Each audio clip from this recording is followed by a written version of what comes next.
Sumusugod ito patungo sa kanya. Labis na nagulat si Sojun. Sa isip nito ay nakakagalaw ito ng ganoong kabilis kahit malaki ito. Gamit ang panangga ay inatake nito si Sojun. Mabuti na lang at nakaiwas si Sojun. Hindi niya kayang harapin ito.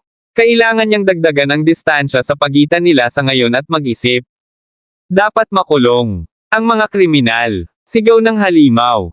At muling inatake nito si Sojun. Tumakbo palayo si Sojun. Bumalik ka sa kulungan. Sigaw ng halimaw. Habang umaatake ito. Kinakabahang nakatingin si Sojun. Teka, ito. Hindi ba babagsak ang kisame kung masisira lahat ng mga haligi? Kailangan niyang baguhin ang landas ng pag-atake ng halimaw na torong ito. Ang mga nakatakas ay papatayin. Muling sabi ng halimaw. Mabilis na umilag si Sojun. Nang may bigla itong nakita. Sa isip ni Sojun ay ito na ang pagkakataon niya. Puno ng mana ang kanyang sibat. Ay inatake niya ito. Napasigaw ang halimaw. Bumagsak ito. Lumayo naman si Sojun. Sa isip ni Sojun, ay nataman niya ito. Ang sobrang bilis at lakas nito ay nagmumula sa mga binti nito. Ngayon na ang isa ay nawala. Ang mga paggalaw nito ay magiging limitado. Unti-unting tumayo ang halimaw. Teka, ano ang sinusubukan nitong gawin? Nagtatakang tanong ni Sojun. Hindi ito makapaniwala sa sunod na ginawa ng halimaw. Buti na lang at hindi nataman nito si Sojun. Ginagamit nito ang panangga nito bilang boomerang. Hindi si Sojun makapaniwala na makakabawi agad ito. Sa isang limitasyon na tulad nito. Nasa haligi si Sojun. At muling aatake ang halimaw. Napamura si Sojun. Babagsak talaga ang kisame kung masisira itong mga haligi. Wala siyang pagpipilian. Kundi harangan ng panangga na iyon kahit papaano. Tumingin siya sa kanyang data kung may magagamit ba siya. Nakita niya ang klase ng kanyang kasanayan. Thrust. Ito ay isang kasanayan na bahagyang nagpapataas ng lakas sa pamamagitan ng pagkonsumo ng mana. Ito ay isang kasanayang karaniwan sa klase. Subalit sa ngayon, wala siyang pagpipilian, kundi itaya ang lahat ng ito. I-activate ang kasanayan. Sigaw ni Sojun. Punong-puno ng mana ang sibat ni Sojun. Pero may nakakabit na kakaiba sa tabi ng pangalan ng kasanayan, di ba? Thrust Extreme. Inihagis ni Sojun ang kanyang sibat patungo sa halimaw. Napasigaw ang halimaw. Muling bumagsak ito. Sinabi ng system. Natalo na ang floor boss chief guard. Naibigay na ang mga puntos. 500 puntos. Hinigop ng singsing ng hari ang kaluluwa ng halimaw. At natambas si Sojun. Seoul, South Korea. Tinawag ni Lolo Jaehwan ang pansin ni CLA. Nagtanong naman si CLA kung bakit. Kung gusto mong palakihin. Siguraduhin mong tanungin mo sila mommy at daddy tungkol dito, okay? Ang sabi ni Lolo Jaehwan. Okay. Masayang sabi ni CLA. 2 oras ang nakalipas. Marunong ka magsalita. Tanong ni CLA. Hay, anong pangalan mo? Tanong ng pusa. Ako si CLA. Lee CLA. Pero kadalasan hindi nakakapagsalita ang mga kuting, di ba? Ako ay isang espesyal na uri ng pusa. Isa akong pasang nagsasalita. Sabi ng pusa. Manghang-mangha si CLA. Napawaw ito. Itinanong ng pusa kung pwede ba siyang humingi ng pabor kay CLA. Pabor. Okay. Ano ito? Ang sagot ni CLA. Itago mo ako. Ang sabi ng pusa. Itinanong ni CLA dito kung may mga kontrabida ba. Mga masasamang tao. Sinabi ng pusa na kapag nalaman ng mga kontrabida na isa siyang nagsasalitang pusa. Susubukan ng mga itong ilayo siya. Itinanong ni CLA kung okay lang ba nakausapin siya nito. Oo. Dahil espesyal katulad ko. Nakakakita ka ng mana, hindi ba, CLA? Ang sagot ng pusa. Napasinghap si CLA. Sinabi ni CLA na ito ay dapat sikreto lang daw. Sinabi naman ng pusa na okay lang. At hindi niya sasabihin kahit kanino. Talaga? Tanong ni CLA. Ang kapalit nito, ay itago mo rin ang sikreto ko. Muling sabi ng pusa. Oo, okay pangako. Ang sabi ni CLA. Sige. Ang sabi ng pusa. Pangako. At nagpinky promise ang dalawa. Binigyan mo na ba siya ng pangalan? Tanong ni Lolo Jaehwan. Sinabi niya sa akin na tawagin siyang master. Sagot ni CLA. Sinabi niya sa'yo. Nagtatakang tanong nito. Napasinghap si CLA. Napahawak ito sa kanyang bibig at hindi makasagot. Natatawa na lang si Lolo Jaehwan. Sa isip nito ay ang mga bata talaga ay puno ng imahinasyon. Nagpaalam ito kay CLA na maghahanda muna siya ng kanilang pananghalian. Okay. Ang sagot ni CLA dito. Pagkaalis nito ay muling nagsalita ang pusa. Sinabi nito na nakakainis ang hindi makapagsalita. Hindi ba pwedeng magsalita ka na lang? Tanong ni CLA. Sabi ko naman sayo, hindi ko pwedeng ilantad ang sarili ko sa iba maliban sayo CLA. Sagot ng pusa. Ano ang dapat nating gawin? Tanong ni CLA. Huwag kang mag-alala, may ituturo ako sayo. Maaari tayong makipag-usap sa ating kaisipan. Ito ay tinatawag na telepathy. Ang sagot nito. Itinanong ni CLA kung paano nito ito gagawin. Sinabi ng pusa magagawa ni CLA ito ng madali. Subukan lang nito na kausapin siya gamit ang isipan nito. Sa isip ni CLA ay pakikipag-usap sa kanyang isipan. Pumikit siya. Ganito. Tanong ni CLA. Eksakto. Ang sabi ng pusa. Wow, nakakamangha, may naririnig akong boses sa isipan ko. Muling sabi ni CLA. Kung gusto mo matuturuan kita ng maraming mahika tulad nito. Ang sabi ng pusa. Mahika. Mahika ba ito? Tanong ni CLA. Oo. At isa kang nilalang na maaaring gumamit ng mahika. Isang salamangkero. Skill mastery. Gaya ng iminumungkahi ng pangalan nito. Nangangahulugan ito ng lawak ng kahusayan sa isang partikular na kasanayan. Ito ay karaniwang nahahati sa 6 na grado. At ang kapangyarihan ng kasanayan ay nakasalalay sa grado nito. Sinabi ng Sword Saint kay Sojun. Na ang isang kasanayan tulad ng thrust ay maaaring simple at walang mga merits mula sa isang simpleng sulyap. Ngunit ito rin ay simple upang itaas ang kanyang karunungan. Sa makatuwid ay magsanay upang itaas ang kasanayang iyon. Thrust. Kapag nagsimula ka, ang mastery ay nakatakda sa inferior. Thrust. Kapag natutunan mo kung paano gamitin ito. Ito ay tumataas sa lacking.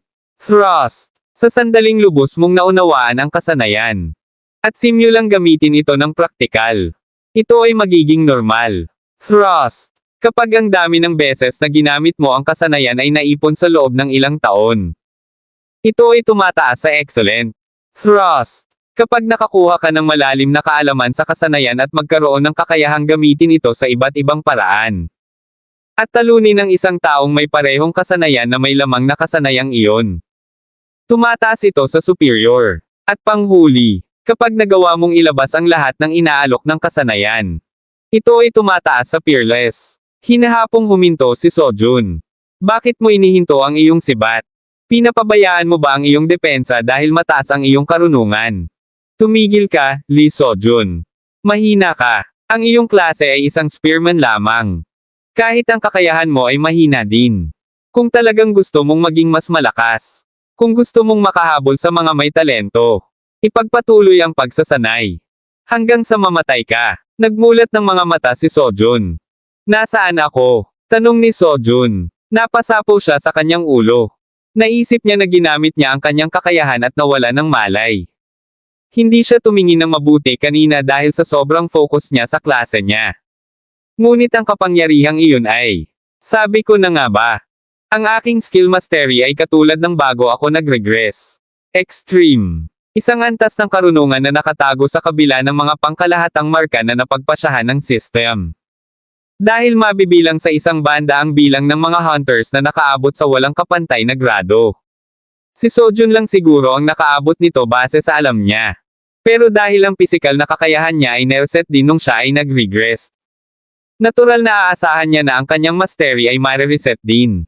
Maari kayang ang tinanggal na data nung siya ay pumasok. Maging ang kanyang data mula noong bago siya mag-regress. Namangha si Sojun. Sa isip nito ay mas maganda pa ito sa singsing ng hari. Kahit na ito rin ay isang huling paraan dahil sa kanyang kasalukuyang estado. Ito ay naging sanhi upang mahimatay siya sa isang beses na paggamit. Pupunta muna ako sa ikalawang palapag. Ang sabi ni Sojun. Nagulat si Sojun paglapit niya sa pinto. Walang lock o keyhole ang pintong ito. Binuksan niya ito. Ibig sabihin hindi na niya kinailangang labanan ang punong bantay, kung gayon. Sa bagay nakakuha na siya ng puntos. Kaya sa tingin niya ay ayos na iyon.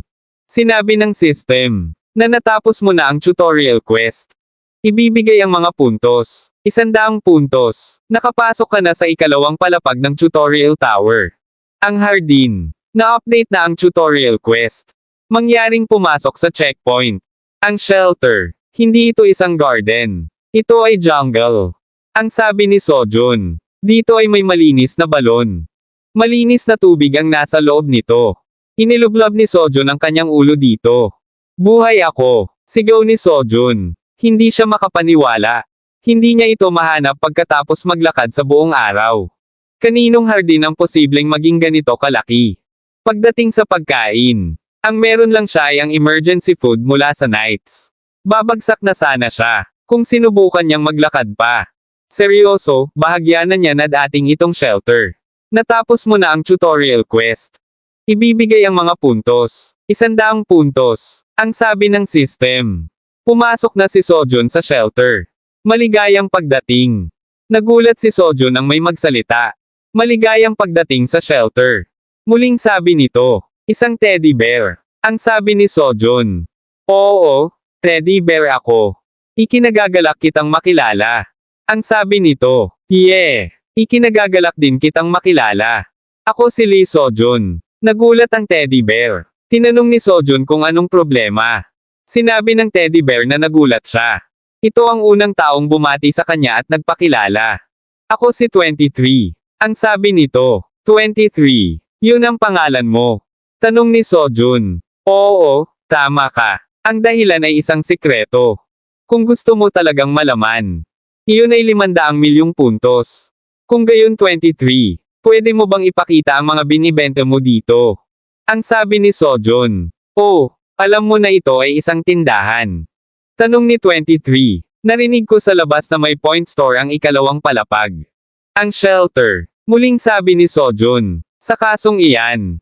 Mas magiging madali ang lahat. Heto na. Lahat sila ay survival items. Ang sabi nito. Sa isip ni Sojun ay tiyak na ang kailangan niya ay pagkain. Pero 23. Hindi ba ang mga ito ay masyadong mahal? Mayroon lang akong sapat na pambili ng 7 sets ng jerky. Ang sabi ni Sojun. Diyos ko, ikaw ba ay isang uri ng tao na sumusubok na bumili ng ice cream para sa regular na presyo nito sa tuktok ng bundok? Ikaw ba ay isang uri ng masamang loob? Natatakot na sabi ni 23. Sa isip ni Sojun ay sinasabi nitong kunin na niya ito. Sapagkat dito lang ito mabibili sa dungeon. Kung masyadong mahal ang jerky. Mayroon din akong mga bagay na hindi na proseso. Ang mga ito ay murang items. Muling sabi ni 23. Itinanong ni Sojun kung mayroon ba itong anumang non-survival na pangangailangan. Halika, hindi mo pa nakikita lahat. Kung curious ka, pwede mo akong bayadan ng puntos. Natatawang sabi nito. Hindi sumagot si Sojun sa sinabi nito. Para kay Sojun ay hinihikayat siya nito sa pagbili ng mga bagay. Na mabibili lang dito. Habang nagkukunwaring naglalaro simula kanina. Naisip na niyang bumili pero, sige, gusto kong bumili ng impormasyon. Ang sabi ni Sojun, impormasyon. Tanong ni 23. Oo, gusto kong malaman ang lahat ng paraan na makakakuha ako ng puntos sa dungeon na ito. Muling sabi ni Sojun, mayroong tindahan sa itaas na palapag. At hindi lang yan, puno pa ito ng mas maraming iba't ibang items. Pero sa ikalawang palapag na tindahan lang mabibili ang impormasyon. Kaya pinakamahusay na bumili ng impormasyon dito. At makakuha ng maraming puntos na kaya niya pagkatapos. Iyan ay nagkakahalaga ng 1,500 puntos. Hindi mo ito mabibili gamit ang puntos na mayroon ka. Tester, Lee Sojun Nim. Ang sabi ni 23. Ganoon ba? Kaya babawasan ko ang saklaw nito. Paano ko makukuha ang pinakamaraming puntos? Ang pinakamahusay. Muling tanong ni Sojun. Ito ay nagkakahalaga ng 800 puntos. Kulang ka ng 50 puntos. Ganoon pa rin. Ang sabi ni Sojun. Naisip ni Sojun na dapat bawasan pa niya ito. Naghihintay ng sagot si 23. Ito ay maglalagay sa akin sa pagkalugi.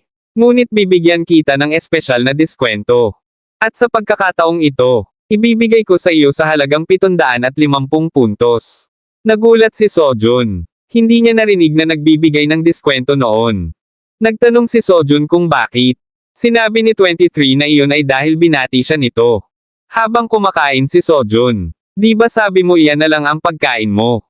Tanong ni 23. Oo, ngunit sa palagay ko ay hindi ako magkakaroon ng sapat na lakas upang gawin ang anumang bagay kung hindi ko ito kakainin.